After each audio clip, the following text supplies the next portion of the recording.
Voyons comment déterminer le domaine de définition d'une fonction à partir de son expression analytique, mais d'abord générique.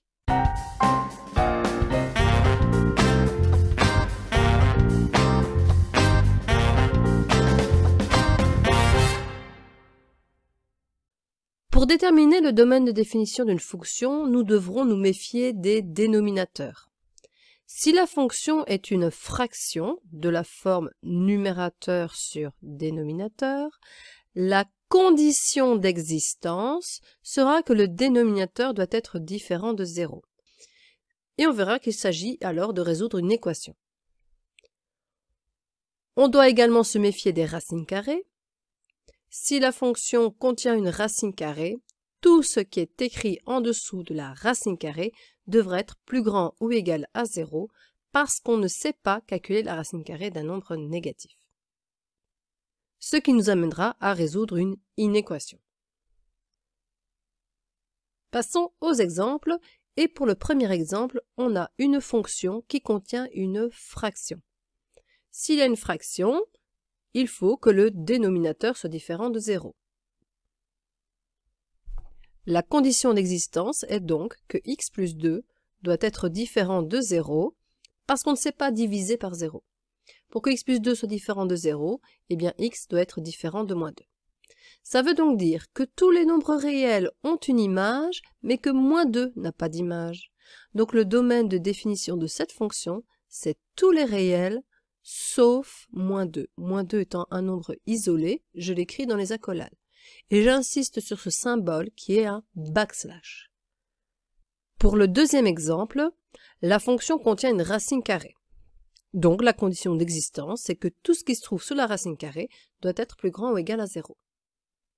J'écris alors x plus 3 plus grand ou égal à 0. J'obtiens alors une inéquation à résoudre. Cela veut dire que x doit être plus grand ou égal à moins 3.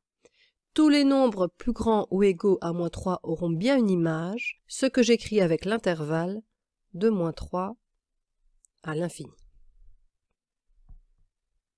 Enfin, dans le troisième exemple, on va combiner à la fois une fraction et une racine carrée. La première condition d'existence, c'est parce qu'il y a une racine carrée. Donc il faut que 2 moins x soit plus grand ou égal à 0. La deuxième condition d'existence, c'est parce qu'il y a une fraction.